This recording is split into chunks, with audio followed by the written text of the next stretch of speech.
Welkom in het Drents Museum en welkom bij deze opening van Deborah Poynton, Beyond Belief. Ik heet u heel graag van harte welkom op deze online opening. Een opening die wat anders is misschien dan u van ons gewend bent, maar eigenlijk voor deze tentoonstelling perfect is. Want alle kijkers uit Zuid-Afrika, uit Kaapstad, kunnen meedoen met deze opening. Dus van harte welkom. We gaan vanavond de tentoonstelling bekijken van de enorme schilderijen van Deborah Poynton. En ik neem u mee door deze tentoonstelling. Eerst zullen we een kort gesprekje hebben met Harry Tupan, algemeen directeur van het Drents Museum. En daarna zal ik een vraaggesprek hebben met Deborah, terwijl we door de tentoonstelling lopen. Mocht u nu tijdens de opening denken, ik heb een vraag aan Deborah, dan kunt u een vraag insturen via een WhatsApp-nummer. Dat komt in beeld, maar ik zal het ook even opnoemen. Dat nummer is 06 2508 6923. Dus twijfel niet, stuur uw vragen in en dan zal ik proberen al die vragen te behandelen gedurende de opening. Now I would like to give our English viewers a warm welcome to the opening of Deborah Poynton Beyond Belief. We really are so happy that you can be here now today for the opening. The start of the opening will be in Dutch because of my conversation with General Director Harry Tupan. But then I'm going to have a talk with Deborah, which will be, of course, in English. So just hold on for a moment. We will be in Dutch, but then we will get back to you. We gaan naar Harry, algemeen directeur van het Drents Museum. Harry Tupan, we zouden kunnen zeggen dat jij Deborah's werk eigenlijk ontdekt hebt. Nou, dat is een beetje te veel eer, Karlijn, denk ik. Maar het was wel eigenlijk een heel bijzonder moment. Want ik was op een grote tentoonstelling van Neo Rauch, een opening.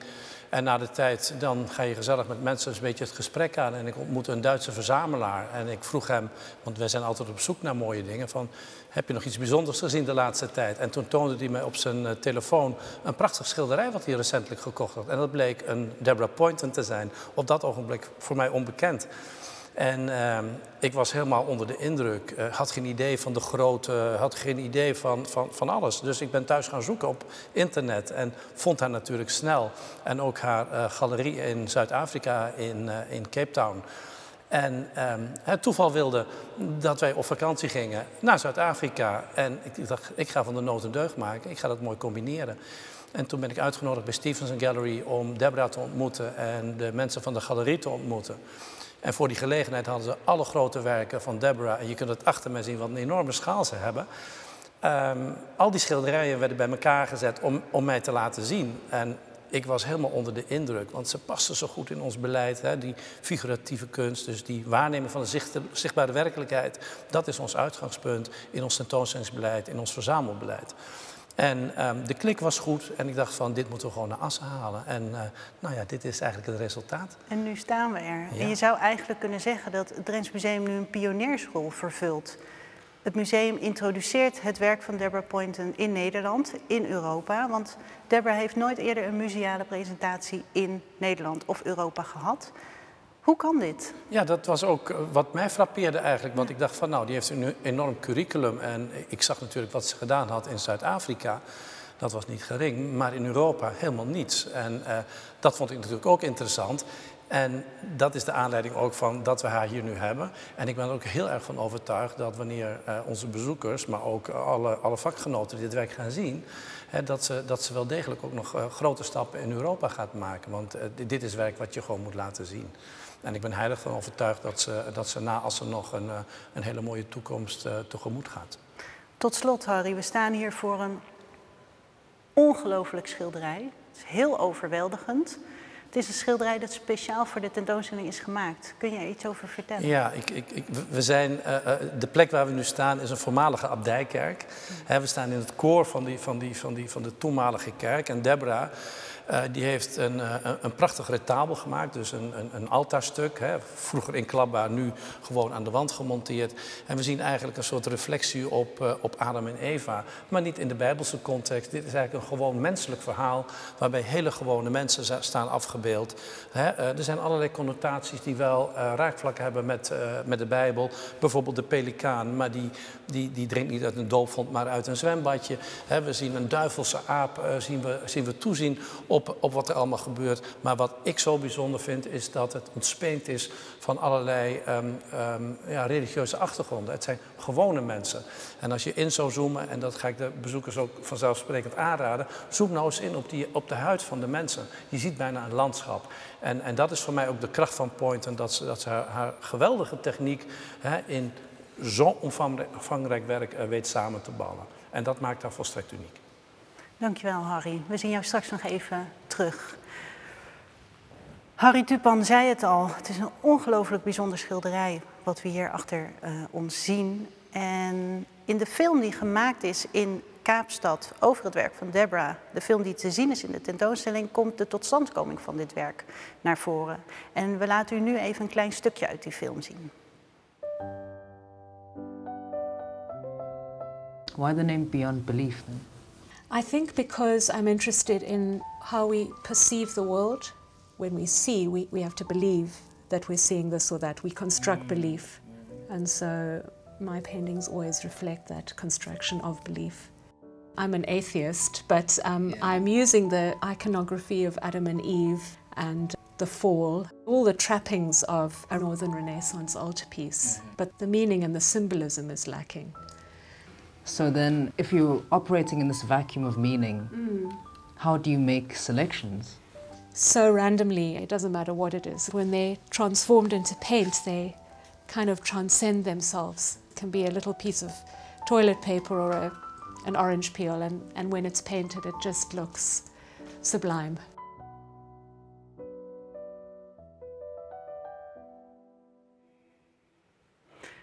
Deborah, Hi. welcome at your own Thanks. exhibition. It's amazing to be here. We are here now at the Drents Museum, where I must say your paintings have the space to breathe. At last, Yeah. after 30 years of painting. How does it feel for you? Oh, it's a complete dream come true. I mean, I've sort of done these incredibly ambitious works and not really had the place to exhibit them. And really, when I first walked in here off the plane and I saw them all sort of leaning up against the walls, I felt quite tearful. It was like really emotional. Yeah. So it's wonderful, yeah. Can you tell us something, just for a short introduction, about your realism? Yes. And how do you use it in your art? Yeah, well, I suppose I've called this exhibition Beyond Belief because I think that every human being uses belief when they look at the world. We construct, we see something and it's chaotic, but we create meaning and order out of it. And I suppose I feel that paintings function as a kind of mediation back towards the world. I mean, I think one arts writer said the link between artists and the world is irrevocably broken in contemporary art. But I would claim that doesn't need to be the case, that with realism of this kind, that isn't full of intentional meaning, one can somehow throw up a mirror. And in looking at the painting, not only do you feel a kind of wonder and awe, I hope, through the beauty, but also you almost see yourself in a different way. So it's a kind of mirror. That's how I see realism. Yeah. Wonderful. We're going to cross the room, Okay. because I want us to take a look at a completely different work, I believe. Right, yeah. The dog. The dog and the humans as well. I Yes. think the figures you painted in this painting are so human on the one hand. So they attract.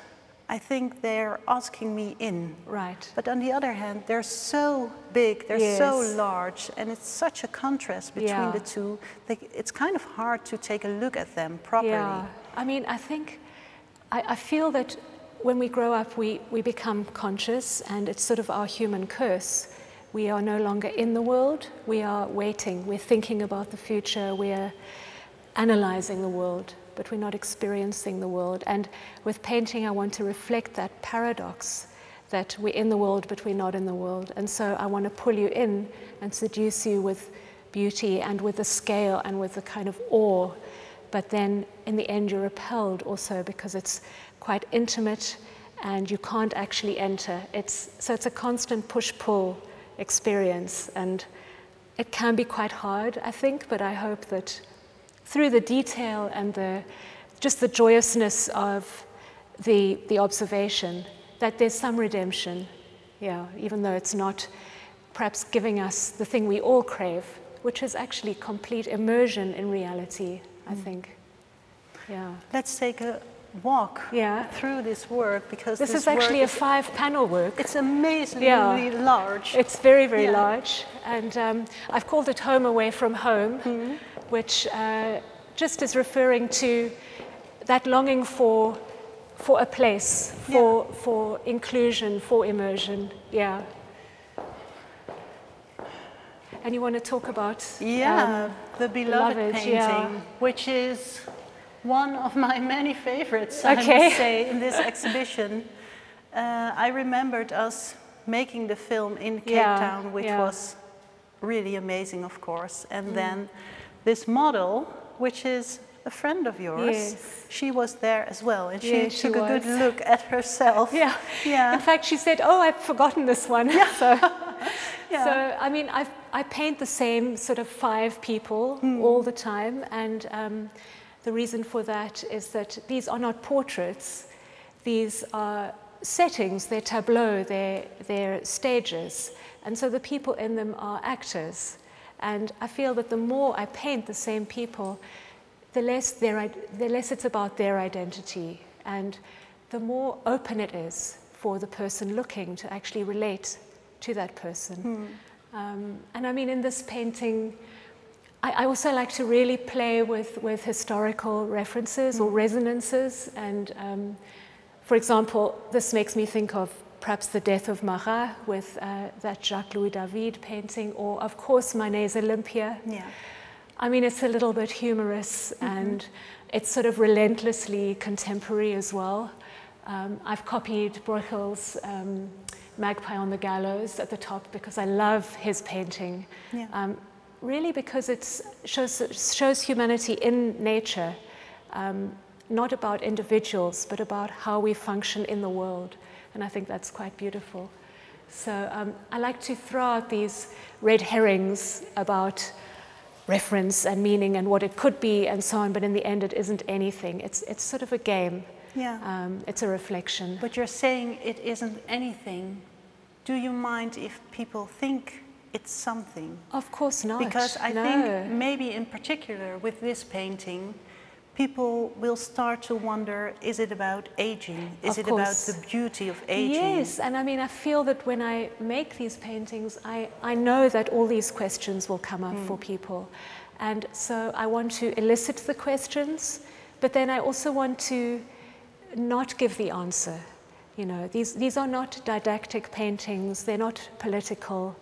They don't have a message, except about common humanity, I think, and about, the pain of being alive, the joy of being alive, and hopefully some little bit of that carries through. Some of the paintings, there's a question for you, Deborah. Wow. Oh my gosh. The question is there a work that you particularly are very attached to? Do you have a favorite? I mean, I don't really like to say I do because I always like to think the next work that I do is the best. So, sure. But I suppose if I had to choose, I would probably say the installation upstairs, Arcadia, which unfortunately we can't go into because it's too dark. But it took a whole year. And it's an immersive space, completely surrounded. The whole room is just painting. So I suppose if I had to choose. No, I already knew it because you told me, I think yesterday, I want to keep Arcadia just for me. Yes. Just like it's installed upstairs. I mean, I don't think just for in your house. I've never said that before, but like, you can. I had that moment of feeling just then, you know? Okay, so Some of the paintings on this side of the space come from the same series. Yes. It's called the Human Abstract. That's right. All the paintings along this wall are from that series. Yeah, this was a series where I combined underpainting and finished painting. And I based it, well, I used as a starting point a poem by the English poet William Blake called The Human Abstract. And in it he says that humans are the only animals who actually construct these hierarchies of value. So they require evil in order to have good and so on. And it just refers back to that thing of how we cannot see reality until we've filtered it and constructed it. And here I've really enjoyed the game of loose and tight painting, the loose hands, the very tight and delicate and detailed hair and so on, because I like that tension when someone looks. It also really kind of asks the question, what is good, you know? I mean, there's an abstract painting or there's a realist painting, but what is it when it's in between or it moves back and forth between them? Are and you again, allowed to? Yeah, it's setting up that hierarchy of value. Yeah.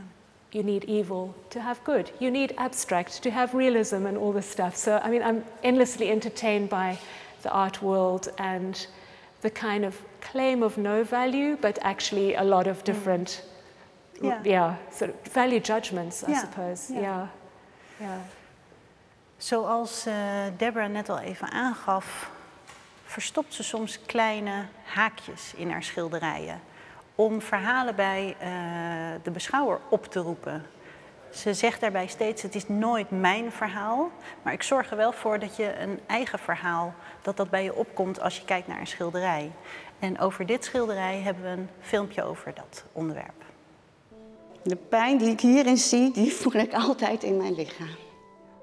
11 jaar geleden is mijn zoon overleden. En hij is zelf uit het leven gestapt. En dat alleen al doet heel veel pijn.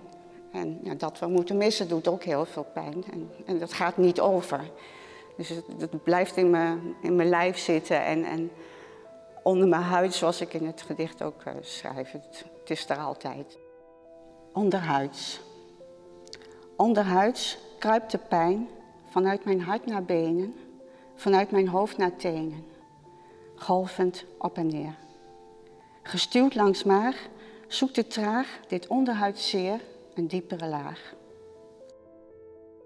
Er zijn mensen die het nog erger hebben. Hè? Ik ben 1 kind kwijt, ik heb nog een kind. Maar er zijn mensen die ineens een heel gezin kwijtraken in oorlog of zo. Dus dat andere mensen dat ook hebben, dat helpt. En dat je de pijn bij een ander ziet, dat helpt. Dat je niet alleen bent in die pijn. Ik zag direct die huid, dat het onderhuids moest zijn.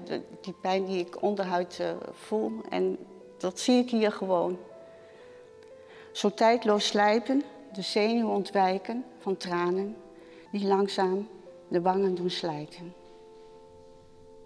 In jaren geteld luwt het geweld van rouw om jou. In elkaar kruipen, je wilt wegkruipen. Maar het is voor de pijn die ik nu nog steeds heb, die zie ik daar gewoon in. En ik weet dat ze op een gegeven moment op moet staan en verder moet. Het leven met intense wil streven. Dit altijd aanwezige pijnlijke zeer niet ontwijken, maar vormgeven.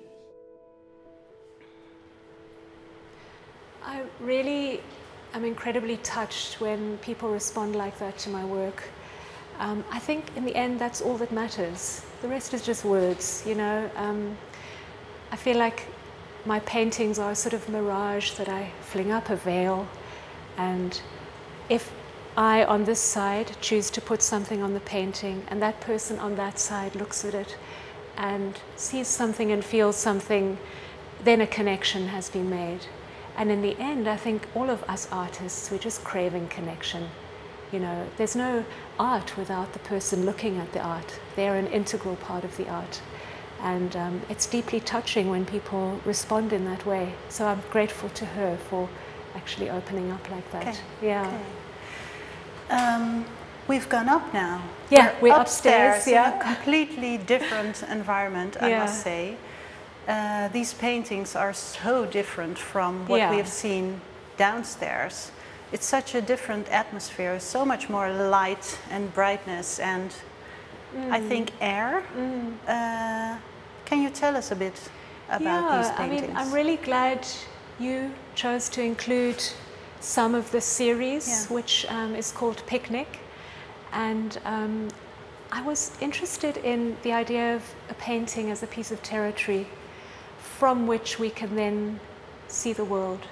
So I likened a painting to a picnic blanket. I mean, if you go and just stand in nature and look around, you don't have the same feeling than you have when you're on a picnic blanket, and it's somehow framed by a context and framed by your territory. And so I was very entertained by that idea. And then I wanted to think of this white canvas, which is nothing, as space, because the moment I start a painting, space is created. And I have this almost hubristic, godlike feeling, you know, as I'm kind of like creating almost world. like digging in or like conducting a piece of music or something. And these are this exploration of just space. And I also, again, like with the works downstairs, enjoy the contrast between the abstract and the real, because I think they both undermine but also complement each other. It's quite a paradoxical thing to do in paint. And interestingly, when, you know, buyers, they wanted the abstract or the real, but they were kind of confused about these. But I like that, you know. Yeah, yeah, the combination and the paradox. Yeah. Oh, wow. Okay, Deborah, are you up for it? Yeah. How much time do you spend on making an artwork? I knew that question would come. Is that the number one question That's for you? always the first question, whether it's the plumber who's come to fix the tap or the very highly educated art critic. You know, it's always the first thing they ask. So maybe it's the best question. Well, I suppose the first thing to know is I'm an obsessive. And I paint from 7 to 5 every day with a 10-minute lunch break. So it's an absolute need in me. I suppose a large panel, gosh, perhaps 6 weeks to even 3 months, depending how detailed it is. But I always work on a whole series at once, because I kind of see each individual painting in the series as contributing to the series, which in itself becomes like a piece of art. So I like to see them all up, because I can kind of push in different directions. Yeah. Okay. Yeah.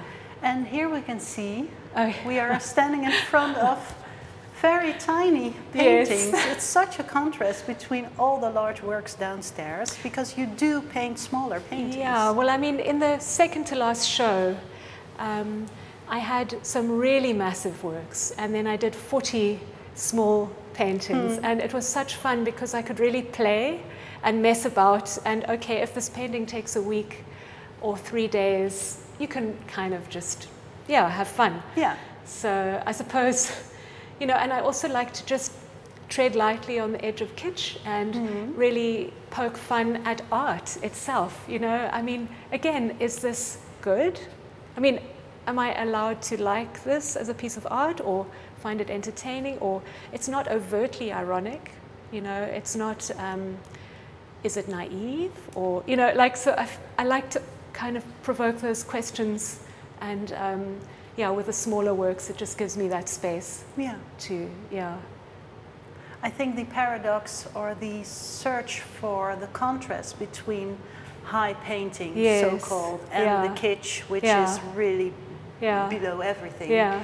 I think it's wonderful that you are searching for it and just showing or just provoking the questions about it. Well, you know, I mean, one of my favorite writers is John Banville, and he's a brilliant writer, and I've often quoted him actually in my own texts about painting. But he also is Benjamin Black, and he writes thrillers, and actually quite recently he decided to get rid of Benjamin Black and just be John Banville for his thrillers and his high literature, and I just thought that was great. You know. And do you think Little Girl Lost, which is, I think, one of the favorites of the Oh, audience. really? Yeah, I that's think interesting. so. Yeah. Do you kind of see that in a similar way, or? Yeah, I suppose I do. I mean, again, I've sort of played with the idea of the ideal little landscape hanging above the couch. I've put in a little trompe-l'oeil paintbrush, and you know, it's quite playful and I suppose pleasing. And in the end, you know, an artist should entertain. I really believe that. I don't think an artist should subdue the viewer and upset the viewer because the viewer doesn't understand. Or I think an artist should draw the viewer in through entertainment. And then when they're in, then things can be felt. But if they're not in, what can be felt? And if nothing is felt, thoughts are untethered to reality. It becomes an intellectual game. And, you know, I don't really see the point. I think this is a perfect example of how you can draw people inside of your painting. Oh, you know? that's great. En we zien in een klein filmpje dat u straks allemaal kunt zien, dat er meer mensen aangetrokken worden door dit schilderij. Kijkt u mee. Nice. Ik vind het een heel mooi schilderij, want ik hou wel heel erg van de natuur. Ik vind het heel interessant omdat het lijkt heel fris, heel gezellig, maar ook wel eng of zo door die slang en zo. En het lijkt hier wat donkerder te worden, terwijl het hier wel fris lijkt. Wat ik ook wel interessant vind is als je er wat langer naar kijkt, dan zie je dat er een rand omheen zit. Alsof het een schilderij in een schilderij is. Ik weet dat het schilderij Little Girl Lost heet en dat betekent klein meisje vermist. En dat vind ik het ook wel dat het iets spannender heeft of zo. Omdat die autosporen die houden hier op, dus misschien heeft dat er iets mee te maken. En die slang daar denk ik toch dan weer aan. En dat er iets mee te maken heeft. Ik vind het een heel interessant en supermooi schilderij. Want je kan blijven bedenken wat er nou gaande is in dat bos of eromheen. En dat maakt het wel mysterieus.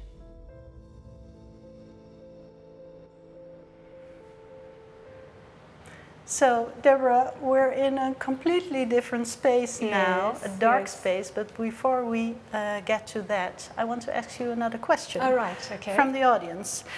Do you find inspiration in the Dutch landscape?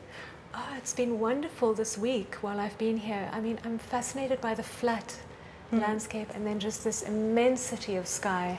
And the skies are subtle but grand. You know, they're quite different to South African skies, which are just blatantly incredible. But the Dutch skies have a kind of a soft and awe-inspiring beauty. So I've been enjoying it a lot. Yeah, and I love painters like Rossdale. I don't know how to say that. Was it all right? Yeah, yeah, and so a lot of Dutch painting is something I've looked at over many years. Yeah. And, yeah. Wonderful. Okay. We'll have to address Arcadia because, well, I think it's a magnificent space for the exhibition right now. We can't really show the Arcadia space with us in it because it's simply too dark. But there will be some shots playing now, so the audience can have a look. Okay. But Arcadia, we mentioned it before, it's a really mysterious, dark place. What do you think? Well, I suppose Arcadia the concept of it was an architectural folly that you stand inside the folly and you look out, and in a way the folly frames the landscape much in the same way that the edges of a painting frame the landscape. So I wanted to make an installation that actually represented what a painting does. And it's extremely dark, so when you go in, your eyes have to adjust, but then you realize you are absolutely surrounded by painting and by one landscape which goes all the way around. I think everyone needs to come and have a look for themselves. Yeah, because it is wonderful. Yeah, I would love them to. Deborah, this is the end of our conversation for the opening now. Okay. I would really like to thank you Of course. for your talk. Thank and you. It's been wonderful. Great. And we're going to welcome Harry back. Good. Hi, Harry. He's going to give you the book. Fantastic. Deborah, this is a very special moment, but before I will give you the very first copy of the book, I want to thank Karlijn de Jong for her fantastic work. Not only this interview, but also what she did for the book, but also for the selection of this splendid exhibition as a guest curator. So thank you very much, Karlijn. I also want to thank Joost Bosland from Stevenson Gallery, who did a lot of work as well. And last but not least, W Books, our publisher. So, Deborah, this is the moment to hand over you the very first copy of this fantastic catalogue. Wonderful. And as you know, and Karlijn already told it, we are so happy that we have you here. So come back in the near future. I shall. And I wish you good luck with your fantastic paintings. Thanks, Harry. Thank you. How wonderful. Ugh, what a treat. Thanks. Ja. We zijn aan het einde gekomen van deze online opening van de tentoonstelling Deborah Poynton Beyond Belief. Ik wil alle kijkers van harte bedanken voor het kijken. Ik wil u ook allemaal van harte uitnodigen om te komen, want het werk van Deborah Poynton is werk dat je moet zien, moet voelen, moet meemaken. Je moet de schaal zien, dus kom allemaal naar Assen om de werken te beleven. Thank you to our English viewers. It was a pleasure to have had you here at the opening. Morgen, voor de Nederlandse kijkers, is er een artist talk waarin Deborah geïnterviewd zal worden over haar werk. En de laatste tickets zijn nog beschikbaar. Die kunt u vinden via de site drentsmuseum.nl. En natuurlijk het boek dat u net heeft gezien is vanaf heden verkrijgbaar in de museumshop van het Drents Museum en online op drentsmuseum.nl. Als laatste wil ik graag nog toevoegen dat we een fractie van de tentoonstelling hebben kunnen zien. De laatste 3 kabinetten, prachtige ruimtes gevuld met enorme doeken, zijn zeer de moeite waard. En aan het einde van deze opening, als we straks hebben afgesloten, kunt u nog wat clips uit die kabinetten zien. Heel hartelijk dank en graag tot ziens in het Drents Museum.